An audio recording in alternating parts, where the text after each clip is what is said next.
I told you we'll be discussing pest management. You see, let's go back to water management. When you want to give water, every crop loves water. Every crop loves to have regular, adequate water given at the right time. When you wait for rainfall and you're using rain to plant, for instance, rain, you don't know when rain will fall. You can't calculate and say this is when your plant will have water. Not at all. So if you are waiting for rain, it means sometimes your plant will not have water in 2 weeks. Sometimes they might not have water in a week. But if you have your own irrigation, if the rain falls, then you don't need to bother yourself. But if there's no rain for 3-4 days, you open your water, you open the tap and you let it have water. And your crop will not know. You see, this is what happened when you plant and there's a delay in water, in the plant getting water or some nutrients. That moment when the plant is not getting the water, it survives itself by feeding on the other nutrients it has stored. So it keeps feeding on that nutrient and it will not develop again.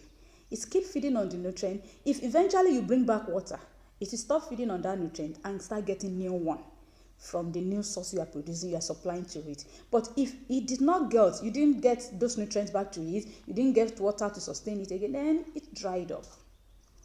That is how your plant works when it doesn't have water. Then now I said we'll talk about pest management. Do you know rural farmers don't care about pests? Most people don't care about pests. They don't even bother. It is until when they see some damages that they start running around.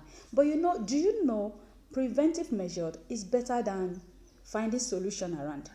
When you prevent, you will not reduce your yield. But when you don't prevent, you find out you keep the damages will have gone far. For instance, when I tell people, especially people that plant fruit and vegetables, if you don't do preventive method, by the time you start seeing some things on your plants and every other thing, then obviously the plant is already gone. It's gone. Because now something that is going to spend 3 months, its lifespan is 3 months, and it became sick in 1.5 months. How long do you want to extend the lifespan? You can't, because it will still go at that your 3 months. For instance, you plant corn of 3 months, and by 1.5 months, it develops some kind of disease. What do? Nothing. But you start running around, you buy chemicals, you buy this, you buy that. At the end of the day, you've disrupted the plant.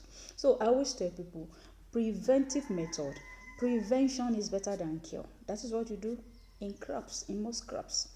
And these preventions and everything start from your soil. Now let's go back to the soil. You see, when soil is like foundation, how many of us can build a house without a foundation? You just start building and we'll take it up. You need solid foundation. For instance, you want to build a story building and you did the foundation of a bungalow. Along the line, even at that moment, if you complete that house, it will get to a stage or a time when the house will crack or it will collapse because the foundation was wrong. The same thing with planting. Most of us overlook the foundation. The foundation of crop production is soil preparation.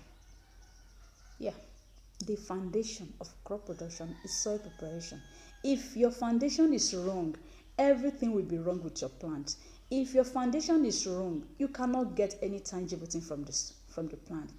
You see, there are different type of soil, and all these soils, they can be worked out. We can rejuvenate them. We can manage them to what we want. We can build them. We call it soil building. I think we'll be discussing it in some other videos.